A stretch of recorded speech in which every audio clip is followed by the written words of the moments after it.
बिस्मिल्लाहिर्रहमानिर्रहीम। आज के हमारे इस लेक्चर का टॉपिक है सॉल्वेशन। तो चलते हैं लेक्चर को स्टार्ट करते हैं। सबसे पहले हम अंडरस्टैंड करेंगे कि what is the meaning of term solvation. Mean के सॉल्वेशन टर्म होती क्या है। तो अगर हम इसकी डेफिनेशन देखें सॉल्वेशन टर्म की, the term solvation refers to the surrounding of each dissolved molecule और ion by a shell of more और less tightly bound solvent molecule. ये यहाँ में ड्रामेटिकली भी क्लियर हो रहा है। एक डायग्राम्स के मदद से भी मैंने एक स्केच की मदद से भी इसको क्लियर करने की कोशिश किया है कि बेसिकली सॉल्वेशन में होता क्या है। लेट्स सपोज कि हमारे पास क्या है, सॉल्वेंट है, ठीक है, और उसमें हम क्या करते हैं, कोई भी अपना पर्टिकुलर सॉल्यूट ऐड करते हैं, ठीक है। लाइक लेट्स सपोज यहाँ पर हमारा सॉल्वेंट क्या है, वाटर है, और मैंने सॉल्यूट ऐड किया जिसमें क्या है, सोडियम इलेक्ट्रोलाइट मौजूद है, ठीक है। तो क्या होगा कि हमारे पास ये जो इलेक्ट्रोलाइट है, ये जो डिज़ॉल्व्ड मॉलिक्यूल है या ये जो डिज़ॉल्व्ड आइन है, इसको जो सॉल्वेंट के मॉलिक्यूल्स हैं वो सराउंड कर लेते हैं, ठीक है।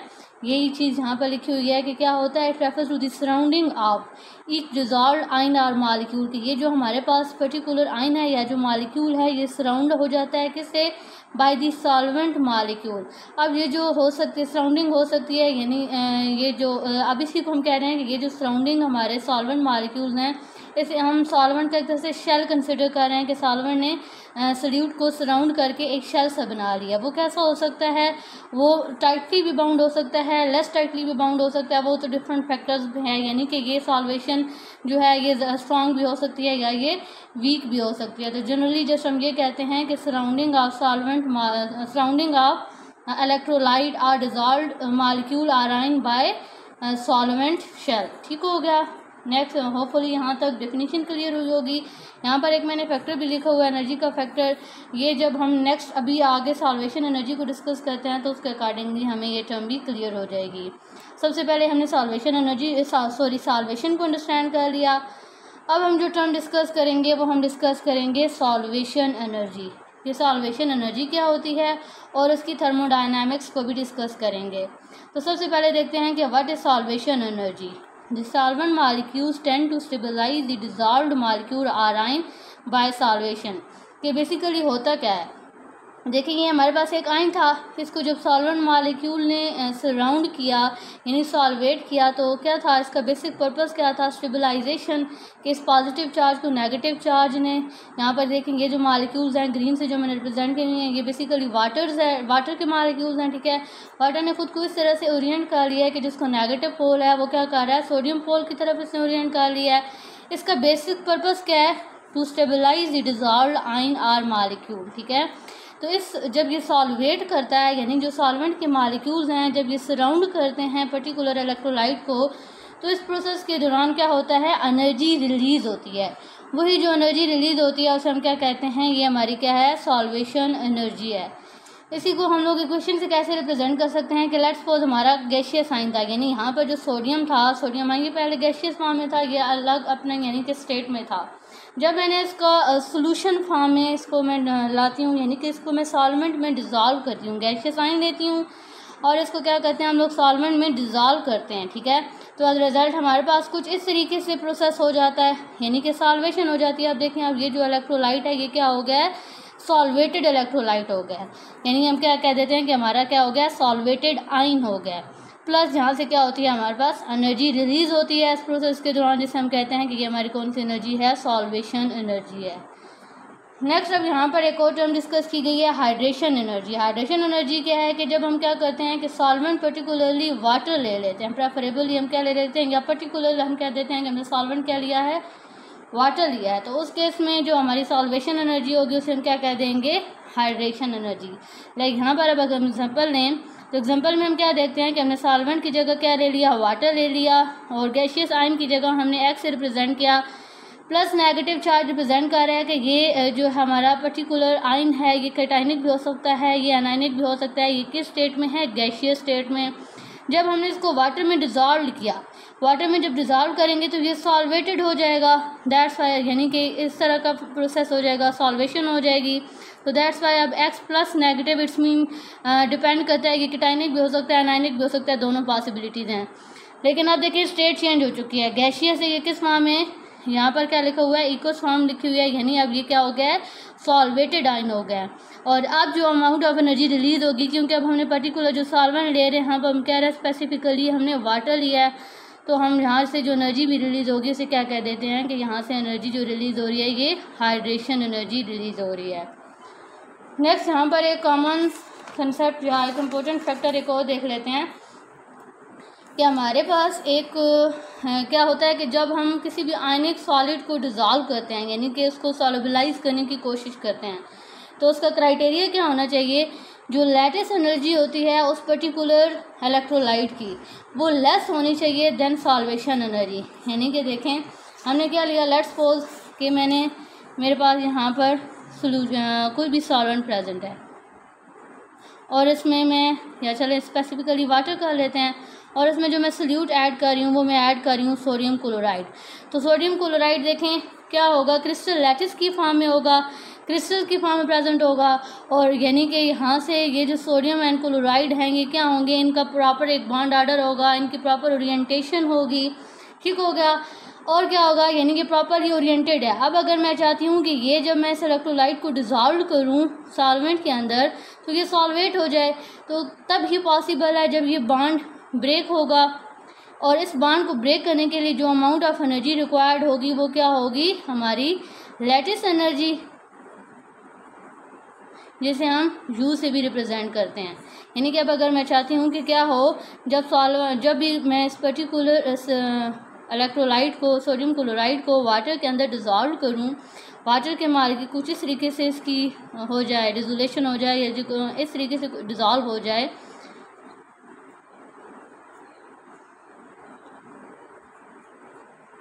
कि हमारे पास यहाँ से ये जो सोडियम एंड क्लोराइड का ये जो बॉन्ड है ये बॉन्ड ब्रेक हो जाए, यानी इसकी लैटिस एनर्जी, और ये क्या हो जाए, हाइड्रेटेड हो जाए या ये सॉल्वेटेड हो जाए। यानी दो तरह की एनर्जीज में डिस्कस कर रही हूँ, एक मैं डिस्कस कर रही हूँ lattice energy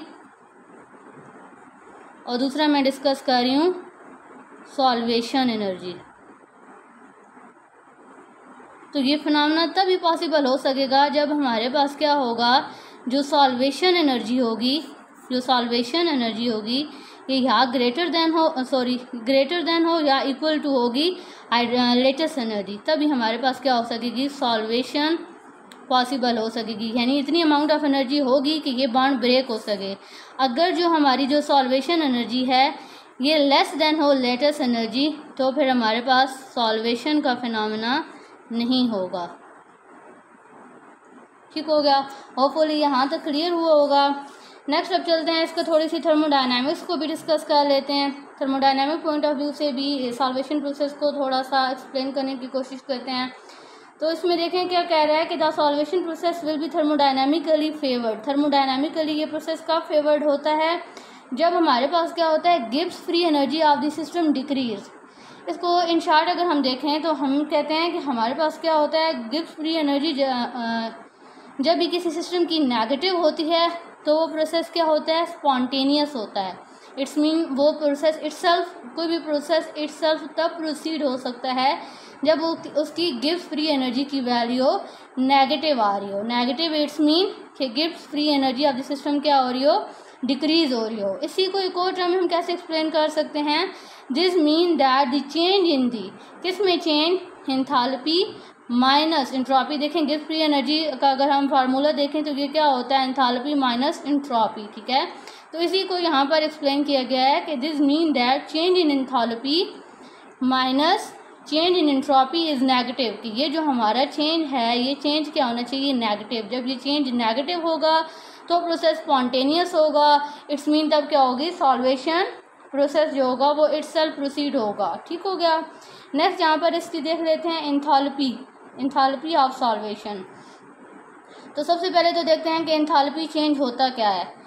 the difference is in energy between that which is necessary to release an ion from its lattice and the energy given off when it combines with solvent molecule is called enthalpy change of solution।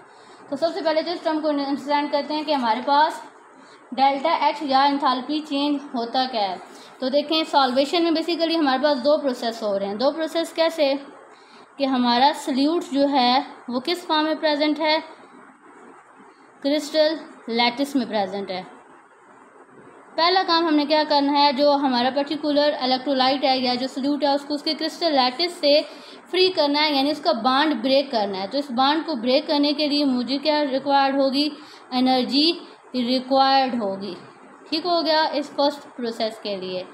Second process क्या होता है कि ये जो अब solute जहाँ से electrolyte से फ्री हो जाता है, ये क्या करता है, वही बात कि ये जो सोल्यूट होता है जो अभी हमने सॉल्वेशन एनर्जी में डिस्कस किया है कि ये क्या करता है, हमारे पास सॉल्वेंट के साथ कंबाइन होता है और क्या बना देता है, सॉल्वेटेड आयन बना देता है। इस प्रोसेस के दौरान क्या होती है, एनर्जी रिलीज होती है। तो इन दोनों प्रोसेसेस का जो एनर्जी डिफरेंस आता है उसे ही हम कहते हैं कि ये हमारे पास क्या है, एंथैल्पी चेंज। यानी ये क्या होता है, डिफरेंस इन एनर्जी। किस एनर्जी का डिफरेंस, वैली वो एनर्जी जो कि हमें रिक्वायर्ड होती है टू रिलीज ऑन आयन और electrolyte from its lattice and the energy given of when it's combine with the solvent molecule. तो इन दो एनर्जी का जो डिफरेंस होता है उसे हम क्या कह देते हैं, ये हमारे क्या है, enthalpy change of the solution है। अब हमारे पास फिर हम थर्मोडायनामिक्स देखनी है, यानी एंथैल्पी चेंज हमारे पास पॉजिटिव होगी तो क्या इसका इम्पैक्ट होगा, और अगर एंथैल्पी चेंज नेगेटिव होगा तो क्या इम्पैक्ट होगा। तो कहते हैं कि अगर एंथैल्पी चेंज क्या होगा, पॉजिटिव होगा। ठीक है, एंथैल्पी चेंज अगर पॉजिटिव होगा तो सॉल्वेशन क्या होगी, अनफेवरेबल होगी। इसको हम लोग थोड़ी सी वैल्यूज़ लेके एग्जांपल से अंडरस्टैंड कर लेते हैं। देखें ओवरऑल अभी हम देख चुके हैं कि गिब्स फ्री एनर्जी का फार्मूला कुछ इस तरीके से है। अब हम इसको डिस्कस कर रहे हैं किस फैक्टर के अकॉर्डिंग टू एंथैल्पी। हमने क्या बात की है कि अगर एंथैल्पी की वैल्यू पॉजिटिव होगी, लेट्स सपोज हम कोई स्मॉल सी वैल्यू लेके देख लेते हैं कि अगर एंथैल्पी की वैल्यू +8 है और यहाँ पर हमारे पास कोई भी माइनस में वैल्यू चल रही है, तो ओवरऑल देखें यहाँ पर वैल्यू किस में आ जाएगी, प्लस में आ जाएगी। और अभी बिल्कुल स्टार्ट में हम लोग फैक्टर डिस्कस कर चुके हैं कि अगर एंथैल्पी चेंज प्लस में आएगी तो इट्स मीन वो प्रोसेस क्या होगा, नॉन स्पॉन्टेनियस होगा, यानी इटसेल्फ प्रोसीड नहीं हो सकेगा। हमारे लिए क्या कौन सा फैक्टर होना चाहिए अगर हम चाहते हैं कि जो हमारे पास ये सॉल्वेशन का प्रोसेस है ये इटसेल्फ प्रोसीड हो, तो उसके लिए क्या रिक्वायरमेंट है, गिब्स फ्री एनर्जी की वैल्यू नेगेटिव हो। तो वो तभी पॉसिबल है जब हमारे पास डेल्टा एच की वैल्यू क्या होगी, नेगेटिव होगी। यही फैक्टर यहाँ पर एक्सप्लेन है कि अगर एंथैल्पी चेंज की जो वैल्यू होगी वो नेगेटिव होगी तो इट्स मीन कि सॉल्वेशन क्या होगी, फेवरेबल होगी। और अगर एंथैल्पी चेंज की वैल्यू पॉजिटिव होगी तो इट्स मीन हमारे पास सॉल्वेशन जो होगी वो क्या होगी, अनफेवरेबल होगी। इसी चीज़ को यहाँ पर मैंने एक्सप्लेन भी कर दिया, लिख भी दिया है कि यानी कि जो डेल्टा एच है यानी एंथैल्पी चेंज है, अगर ये नेगेटिव आता है तो सॉल्वेशन फेवरेबल होगी, और अगर एंथैल्पी चेंज पॉजिटिव आता है तो थर्मोडायनामिकली हम क्या कहते हैं कि सॉल्वेशन अनफेवरेबल होगी। ये हमने इसकी ओवरऑल सॉल्वेशन प्रोसेस की थर्मोडायनामिक्स को थोड़ा सा ब्रीफली एक्सप्लेन किया है। नेक्स्ट अब चलते हैं, देखते हैं स्टेप्स इन सॉल्वेशन, कि स्टेप वाइज देखते हैं सॉल्वेशन में कौन कौन से स्टेप होते हैं, और हर स्टेप की फिर थर्मोडायनामिक्स को थोड़ा सा डिस्कस करने की कोशिश करेंगे। तो यानी कि अब हमने देखना है कि ओवरऑल सॉल्वेशन के फिनोमेना में होता क्या है, वो चीज़ हमें यहाँ से डायग्राम से क्लियर हो जाएगी। देखें सबसे पहले क्या दिखाया गया है कि हमारे पास क्या होता है, सॉल्वेंट के मॉलिक्यूल्स होते हैं। ठीक है, फर्स्ट स्टेप में अगर हम चाहते हैं कि सॉल्वेशन हो, फर्स्ट स्टेप क्या होता है कि हम यहाँ से सॉल्वेंट में स्पेस क्रिएट करते हैं। ठीक है, यानी कि पहला स्टेप क्या होता है, creation of cavity. First step क्या है, first a cavity must form in the solvent to make space for a solute. अगर हम चाहते हैं कि सोल्यूट सॉल्वेंट के अंदर डिजॉल्व हो तो हमें क्या करना होता है, उसके अंदर कैविटी क्रिएट करनी होती है। अब अगर इस स्टेप की हम लोग थर्मोडायनामिक देखें तो क्या कहता है कि थर्मोडायनामिकली अगर हम इसकी एंट्रोपी देखें या हम इसकी एंथैल्पी देखें तो दोनों लिहाज से ये प्रोसेस क्या होता है, अनफेवरेबल होता है। क्यों, इसकी बिहाइंड रीज़न क्या है, देखिए एंट्रोपी हमारे पास क्या होती है, रेंडमनेस होती है। ठीक है, यानी कि वैसे हमारे पास हो सकता है कि इसमें सोल्यूशन में ये जो हमारे सॉल्वेंट के मॉलिक्यूल्स हैं ये ऐसे रेंडमली थे। ठीक है, अब मैं चाहती हूँ कि एक पर्टिकुलर फिनोमेना हो सॉल्वेशन का, तो हम क्या करेंगे, इनको प्रॉपर ऑर्डर में अलाइन होना पड़ेगा। तो देखिए रेंडमनेस डिक्रीज हो रही है, यानी कि सिस्टम की क्या हो रही है, एंट्रोपी डिक्रीज हो रही है। ठीक हो गया, एक स्टेप का एक ये पॉइंट क्लियर हो गया। नेक्स्ट अब देखते हैं एंथैल्पी। तो हम कह रहे हैं कि एंथैल्पिकली अगर हम देखें तब ये नॉन फेवरेबल है या अनफेवरेबल है, बिकॉज यहाँ पर सॉल्वेंट इंटरेक्शन डिक्रीज हो रहा है। यहाँ से हमने एक सॉल्वेंट का मॉलिक्यूल निकाल लिया है। ठीक है, सॉल्वेंट की बॉन्ड ब्रेकेज की है, तो दोनों फैक्टर के लिहाज से हम कहते हैं कि जो क्रिएशन ऑफ कैविटी है एंट्रोपिकली देखी जाए या एंथैल्पिकली देखी जाए तो ये एक तरह से अनफेवरेबल स्टेप होता है। सेकंड इसमें स्टेप क्या आता है? सेकंड स्टेप आता है ब्रेकेज ऑफ क्रिस्टल लैटिस, यानी कि अब वो वाला जो हमारा सल्यूट था, अब हमने फर्स्ट स्टेप कर लिया, हमने इनको अलाइन कर लिया। अब हम क्या करते हैं कि इसके अंदर जो हम सल्यूट ऐड करेंगे तो ऑब्वियसली वो क्या होंगे? क्रिस्टल लैटिस की फॉर्म में होंगे। तो सेकंड स्टेप क्या होता है? ब्रेकेज ऑफ क्रिस्टल लैटिस, यानी कि जो इसमें सल्यूट के पार्टिकल पर्टिकुलरली अरेंज है, ख़ास आर्डर में अरेंज है, वो क्या करें, वहाँ से हम जो अपना पर्टिकुलर सल्यूट जिसे हम चाहते हैं कि वो सॉल्वेंट के अंदर जाके डिज़ोल्व हो जाए, उसको हमें क्या करना पड़ेगा? सेपरेट करना पड़ेगा। यानी इस प्रोसेस में हम क्या करते हैं? पार्टिकल ऑफ सल्यूट के पार्टिकल को सेपरेट करते हैं फ्रॉम इट्स बल्क और फ्रॉम इट्स क्रिस्टल लैटिस। तो इसको भी अगर हम लोग एंथैल्पिकली देखा जाए तो ये अनफेवरेबल स्टेप होगा। क्यों अनफेवरेबल स्टेप होगा? बिकॉज हम इसमें सल्यूट को उसकी क्रिस्टल लैटिस से सेपरेट कर रहे हैं, यानी इसमें भी हम एक तरह से बॉन्ड ब्रेकेज कर रहे हैं, सल्यूट इंटरेक्शन को डिक्रीज कर रहे हैं। अब आता है लास्ट स्टेप जो कि है insertion of solute into cavity, यानी यहाँ पर कैविटी भी क्रिएट हो गई और सेकंड हमने क्या कर लिया? एक इलेक्ट्रोलाइट भी हमने क्या कर उसको उसके क्रिस्टल लैटिस से फ्री भी कर लिया। अब लास्ट स्टेप है, लास्ट स्टेप में क्या होगा? ये जो सल्यूट हमने फ्री किया है ये इस पर्टिकुलर कैविटी में जाके इसकी इंसर्जन होगी, यानी कि solute particle enters the cavity resulting in solute solvent interaction. जब ये इंसर्ट हो जाएगा यानी सॉल्वेशन हो गया, यहाँ पर हम देख सकते हैं, और इसी को हम कह रहे हैं कि क्या यहाँ पर क्या हो गया? सल्यूट सॉल्वेंट इंटरेक्शन डेवलप हो रही है। अगर इस स्टेप की हम एंथैल्पी देखें तो ये एंथैल्पिकली एक फेवरेबल स्टेप है, क्योंकि यहाँ पर क्या हो रहा है? सल्यूट सॉल्वेंट इंटरेक्शन इंक्रीज हो रहा है। ठीक हो गया। नेक्स्ट अब डिस्कस करते हैं फैक्टर्स इफेक्टिंग सॉल्वेशन प्रोसेस। तो इसमें सबसे पहले जो फैक्टर है ये है dielectric constant of solvent. Dielectric constant basically क्या होती है? ये मेजरमेंट होती है ऑफ पोलैरिटी ऑफ सॉल्वेंट। तो क्या है हमारे पास, अगर किसी सॉल्वेंट का dielectric constant it's mean mu की वैल्यू जितनी हाई होगी उसमें उतनी ज़्यादा पोल्स जनरेशन होगी, यानी उतनी ज़्यादा उसमें एबिलिटी होगी कि पोल्स क्रिएट करे, उतने ज़्यादा वो पोलर इन नेचर होगा और फिर उतनी ही उसकी ज़्यादा सॉल्वेशन एबिलिटी होगी। और इसके कंपैरेटिवली अगर हम कोई एक ऐसा सॉल्वेंट लेते हैं जिसकी डाई इलेक्ट्रिक कांस्टेंट यानी म्यू की वैल्यू कम होगी, इट्स मीन उसमें पोल जनरेशन कम होगी, तो उसकी जो सॉल्वेटिंग एबिलिटी होगी या जो सॉल्वेशन एबिलिटी होगी वो भी क्या होगी? कंपैरेटिवली कम होगी। सेकेंड फैक्टर देखते हैं डायपोल मूवमेंट ऑफ सॉल्वेंट। ये भी एग्जैक्टली जिस तरह डाइलेक्ट्रिक कांस्टेंट है इसी तरह है, मीन डायपोल मूवमेंट भी डायरेक्टली लिंक्ड होती है पोलैरिटी के साथ, कि जितना ज़्यादा म्यू की वैल्यू होगी, जितनी ज़्यादा डायपोल मूवमेंट की वैल्यू होगी, उतना ज़्यादा पोलैरिटी होगी सॉल्वेंट के मॉलिक्यूल्स में और उतना ज़्यादा उसकी सॉल्वेशन की एबिलिटी होगी। और जितनी कम म्यू की वैल्यू होगी, इट्स मीन जितना कम डायपोल मूवमेंट होगा किसी सॉल्वेंट का उतनी ही कम उसकी सॉल्वेशन होगी, सॉल्वेशन की एबिलिटी होगी।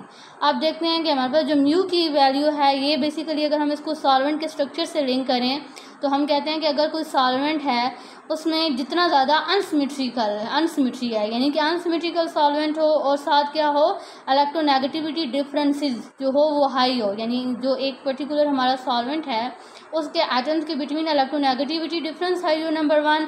और सेकेंडली क्या हो रहा हो, अगर वो सॉल्वेंट अनसिमेट्रिकल हो, ठीक है, तो उसकी म्यू की वैल्यू यानी डायपोल मूवमेंट की वैल्यू हाई आती है, उसकी सॉल्वेशन एनर्जी हाई आती है।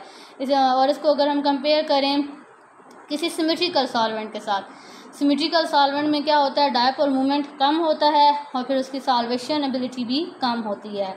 थर्ड जो इसमें फैक्टर है कंट्रीब्यूटिंग फैक्टर वो आता है डोनेशन ऑफ इलेक्ट्रॉन पेयर, ठीक है। तो इसमें क्या है, बेसिकली देखें सॉल्वेशन के प्रोसेस में अगर हम लोग देखें डोनेशन ऑफ इलेक्ट्रॉन पेयर इसको कैसे अफेक्ट कर रहा होता है, इसमें कहते हैं कि higher the readily availability of electron pair higher the solvating property, कि लाइक यहाँ पर इसको हम लोग जिस तरह एग्जांपल हमने डिस्कस भी किया है कि यहाँ पर बेसिकली देखें ये जो ऑक्सीजन है, वाटर का मॉलिक्यूल जो ड्रॉ किया हुआ है ऑक्सीजन है, इसके ऊपर लोन पेयर ऑफ इलेक्ट्रॉन होंगे। ये लोन पेयर ऑफ इलेक्ट्रॉन से जितना ज़्यादा कोऑर्डिनेट कर पाएगा सोडियम के साथ उतना ज़्यादा क्या होगी, सॉल्वेशन होगी, ठीक है। यानी कि basically lone pair of electron यहाँ पर भी डोनेट हो रहे हैं। तो कहता है कि ये फैक्टर किस तरीके से अफेक्ट कर सकता है कि जितना ज़्यादा lone pair of electron available होंगे उतना ही ज़्यादा उसमें एबिलिटी होगी कि वो गिवन जहाँ जो हमारे पास इनकमिंग इलेक्ट्रोलाइट है उसको सॉल्वेट कर सके। इसको एग्जांपल से डिस्कस करते हैं। लेट्स सपोज कहते हैं कि अगर हम सॉल्वेंट के तौर पर वाटर लें या अमोनिया लें, तो इन दोनों में हमें पता है कि lone pair of electron readily available हैं, तो ये क्या होते हैं, इफेक्टिव सॉल्वेंट होते हैं फॉर सॉल्वेशन। लेकिन अगर हम इसको कंपेयर करें विद दिस वन, ठीक है, अगर हम सॉल्वेंट के तौर पर यहाँ पर क्या ले रहे हों, वाटर या अमोनिया की बजाय हमारे पास कोई और स्पीशी ले रहे हों, कोई ऐसी स्पीशी ले रहे हों जिसमें इलेक्ट्रॉन क्या हो, डीलोकलाइज्ड हों, ठीक है। लाइक अगर फॉर एग्जांपल ये एक गिवन केस हम देखते हैं कि यहाँ पर अगर हम लोग इलेक्ट्रॉन देखें तो इलेक्ट्रॉन लोकलाइज्ड नहीं है बल्कि डीलोकलाइज्ड हुई हैं, ठीक है। ये जो इलेक्ट्रॉन है ये अगर पेयर इधर जंप करेगा यहाँ से इधर, तो इट्स मीन कि यहाँ पर इलेक्ट्रॉन क्या कर रहे हैं, इलेक्ट्रॉन के पेयर रेजोनेट कर रहे हैं। तो फिर इस पर्टिकुलर सॉल्वेंट के हम कह सकते हैं कि हमारे पास जो डोनेशन ऑफ इलेक्ट्रॉन पेयर होगी वो क्या होगी, कम होगी। नेक्स्ट जो हम फैक्टर डिस्कस करते हैं ये है चार्ज डेंसिटी ऑफ सल्यूट, कि जो यहाँ तक तो अभी जो हमने 3 फैक्टर्स देखे वो सॉल्वेंट पे डिपेंड कर रहे थे। अगर हम सल्यूट की बात करें, यानी जो इनकमिंग इलेक्ट्रोलाइट है जिसकी सॉल्वेशन होती है उसकी चार्ज डेंसिटी पे भी डिपेंड कर रही होती है सॉल्वेशन प्रोसेस। कैसे कि हम कहते हैं कि जितनी ज़्यादा चार्ज डेंसिटी होगी, इट्स मीन जितनी ज़्यादा चार्ज टू साइज रेशियो होगी उतनी ज़्यादा सॉल्वेशन होगी, और जितनी कम चार्ज टू साइज रेशियो होगी इट्स मीन जितनी कम हमारे पास चार्ज डेंसिटी होगी उतनी ही कम सॉल्वेशन होगी। इसको एग्जांपल से देखते हैं। फॉर एग्जांपल अगर हम एग्जांपल के तौर पर कंपेयर करें लिथियम एंड सीजियम आयन की सॉल्वेशन एनर्जी, तो लिथियम आयन की सॉल्वेशन एनर्जी हाई है, इट्स मीन लिथियम आयन की सॉल्वेशन ज़्यादा हो रही है। बेसिकली दोनों को अगर कंपेयर करें तो दोनों की चार्जेस ऑल दो सेम है, लेकिन साइज़ हमारे पास लिथियम का स्मॉल है। साइज स्मॉल होने का क्या मतलब है कि इसकी चार्ज डेंसिटी हाई होगी एज़ कम्पेयर टू सीजियम, यानी कि इसको बिल्कुल अगर हम एग्जांपल से देखें लिथियम इस तरीके से एक बिल्कुल स्मॉलर साइज़ का आ रहा होगा, ठीक है। इसका जब स्मॉलर साइज आ रहा है इट्स मीन इसकी सॉल्वेशन क्या हो रही होगी, अच्छे से हो रही होगी, इसकी सॉल्वेशन एनर्जी भी इस वजह से क्या आ रही है, हाई आ रही है। इसको अगर हम कंपेयर करें सीजियम कंपैरेटिवली क्या होगा, एक लार्ज साइज़ है, यानी इसकी चार्ज डेंसिटी कम है तो इसकी सॉल्वेशन भी अच्छी नहीं होगी। जब इसकी सॉल्वेशन अच्छी नहीं होगी तो कंपैरेटिवली हम देख सकते हैं इसकी सॉल्वेशन एनर्जी की वैल्यू भी कम आ रही है। नेक्स्ट जो कंट्रीब्यूटिंग फैक्टर है वो है इंटरमॉलिक्यूलर फोर्सेज, कि इस फैक्टर में हम क्या कहते हैं कि depending upon the molecular structure and the properties of solute and solvent, यानी कि सल्यूट एंड सॉल्वेंट का जो स्ट्रक्चर होता है उसके अकॉर्डिंगली हमारे पास इंटरमॉलिक्यूलर फोर्सेज डेवलप होती हैं between the solute and the solvent. वो फोर्सेज किस तरह की हो सकती हैं, वो forces ion dipole in nature भी हो सकती हैं, डाइपोल इन नेचर भी हो सकती हैं, dipole induce dipole in nature भी हो सकती हैं, हाइड्रोजन बॉन्डिंग भी डेवलप हो सकती है, इंड्यूस डाइपोल इंटरेक्शंस भी डेवलप हो सकते हैं, यानी कि इन सिंपल वंडर वाल इंटरेक्शन यहाँ पर डेवलप हो सकते हैं डिपेंडिंग अपॉन दी कंडीशन या डिपेंडिंग अपॉन दी सिचुएशन। ठीक हो गया। नेक्स्ट इसमें कुछ मज़ीद टर्म डिस्कस कर लेते हैं सॉल्वेशन की। तो एक यहाँ पर टर्म है coordination number and solvation number. Solvation number या कोऑर्डिनेशन नंबर हम किससे कहते हैं, it is defined as the number of solvent molecule per ion that are attach to a given ion. Let's suppose कि यहाँ पर जैसे हम लोगों ने क्या किया, ये हमारे पास क्या है, पर्टिकुलर आयन है, इसको यहाँ पर कितने वाटर के मॉलिक्यूल सराउंड कर रहे हैं या कितने सॉल्वेंट के मॉलिक्यूल सराउंड कर रहे हैं, ये इसका क्या कहलाता है, कोऑर्डिनेशन नंबर और सॉल्वेशन नंबर। इसमें मज़ीद हम लोग इसको कैटेगराइज कर सकते हैं टू प्राइमरी और केमिकल सॉल्वेशन एंड सेकेंडरी और फिजिकल सॉल्वेशन। और प्राइमरी और केमिकल सॉल्वेशन क्या होती है, जो फर्स्ट लेयर होती है आप कोऑर्डिनेशन स्फीयर, उसे हम कहते हैं कि ये हमारी प्राइमरी या केमिकल सॉल्वेशन है। लाइक यहाँ पर अगर हम देखें तो ये हमारे पास पर्टिकुलर सल्यूट है, इसको जो सॉल्वेंट के मॉलिक्यूल सराउंड कर रहे हैं, ये जो फर्स्ट लेयर बनी है इसे हम कहेंगे कि ये हमारी क्या है, प्राइमरी लेयर है या फिर केमिकल सॉल्वेशन है। अब फिर आता है कि सेकेंडरी या फिजिकल सॉल्वेशन क्या होगी, तो क्या होता है, the partial ordering of more distant solvent molecule behind primary solvent shell और primary solvent layer is termed as secondary और फिजिकल सॉल्वेशन। कि यहाँ तक तो ये हो गई प्राइमरी सॉल्वेशन। अब क्या होगा, इसी के अकॉर्डिंगली जो नेक्स्ट यहाँ पर हमारे पास सॉल्वेंट के मॉलिक्यूल्स होंगे वो भी अपने आप को ओरिएंट कर लेंगे एक प्रॉपर ऑर्डर में। तो वो जो सेकेंडरी लेयर डेवलप होगी उसे हम क्या कहेंगे, वो हमारे पास सेकेंडरी या फिर फिजिकल सॉल्वेशन है। ठीक हो गया। नेक्स्ट इसमें एक और टर्म देख लेते हैं, सिलेक्टिव सॉल्वेशन। सिलेक्टिव सॉल्वेशन क्या होती है, ना मिक्सचर ऑफ कि अब अगर हम क्या करें, ऐसा गिवन केस लें कि हम एक सॉल्वेंट की बजाय मिक्सचर ऑफ सॉल्वेंट ले लें, तो क्या होता है कि solute surround itself preferably by the component mean by the solvent. Which lead to more negative free energy of solvation, या फिर हम इसे कह सकते हैं which lead to more negative gives free energy of solvation, this is termed has selective solvation. अब यहाँ पर बेसिकली होता क्या है कि अब अगर हमने क्या ले लिया, सॉल्वेंट का मिक्सचर ले लिया, ठीक है, तो देखें सल्यूट ने क्या करना है, ख़ुद को सॉल्वेट करवाना है। अब हमारे पास एक नहीं बल्कि हमारे पास सॉल्वेंट का मिक्सचर है, तो सल्यूट सिलेक्टिवली खुद को उस सॉल्वेंट से सॉल्वेट करवाएगा जिसके रिजल्ट में हमारे पास क्या हो, नेगेटिव गिव्स फ्री एनर्जी। देखें अभी हम थर्मोडायनामिक्स को स्टार्ट पे देख के आ चुके हैं कि हमारे पास वो प्रोसेस ज़्यादा फेवरेबल होगा जिसमें जितना ज़्यादा negative gives free of energy हो रही होगी, ठीक है, यानी जिसमें जितना ज़्यादा अमाउंट ऑफ एनर्जी रिलीज़ हो रही होगी। तो प्रेफरेबली या हम कहते हैं कि सेलेक्टिवली सल्यूट खुद को सॉल्वेंट के साथ सॉल्वेट करवाएगा जिससे जितनी ज़्यादा अमाउंट ऑफ एनर्जी रिलीज़ हो रही होगी, ताकि उतनी ही ज़्यादा फेवरेबल, उतनी ही ज़्यादा स्टेबल सॉल्वेशन हो। तो इस फिनोमेना को हम कहते हैं सिलेक्टिव सॉल्वेशन।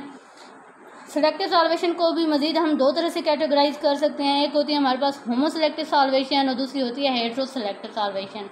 अब देखिए होमो सिलेक्टिव सॉल्वेशन नेम ही इंडिकेट कर रहा है, होमो मीन्स सेम, ठीक है, यानी कि अब इस गिवन केस में क्या होगा कि जो हमारा सल्यूट के पार्टिकल्स हैं वो क्या करते हैं, दोनों जो पार्टिकल्स होते हैं वो एक ही सॉल्वेंट को सिलेक्ट करते हैं फॉर सॉल्वेशन।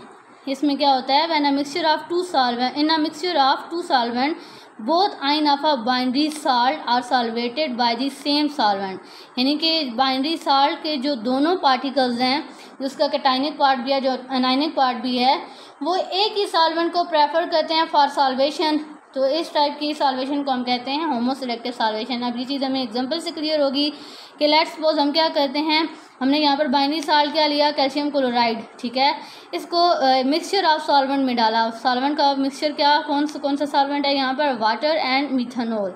तो क्या करते हैं कि दोनों जो कैल्शियम एंड क्लोराइड आइंस होते हैं दोनों प्रेफरेबली सॉल्वेटेड होते हैं बाय वाटर, यानी दोनों ने एक ही सॉल्वेंट को चूज़ किया। तो इस टाइप की सॉल्वेशन को हम क्या कहते हैं, होमो सिलेक्टिव सॉल्वेशन।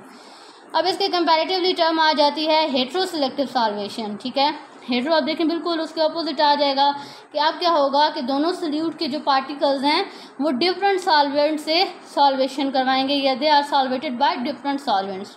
लाइक अब इसको भी एग्जांपल से देखते हैं कि फॉर एग्जांपल हमने क्या लिया, सोल्यूशन ऑफ सिल्वर नाइट्रेट, और सॉल्वेंट का मिक्सचर हमने क्या लिया, एसीटोनाइट्राइल एंड वाटर। तो इस केस में क्या होता है, जो सिल्वर के आयंस होते हैं they are preferably solvated by acetonitrile, while nitrite ion are solvated by water, ठीक है। तो अब दोनों ने क्या किया, डिफरेंट सॉल्वेंट को प्रेफर किया फॉर सॉल्वेशन। तो इस टाइप की सॉल्वेशन को हम कहते हैं hetero selective solvation. Thank you so much.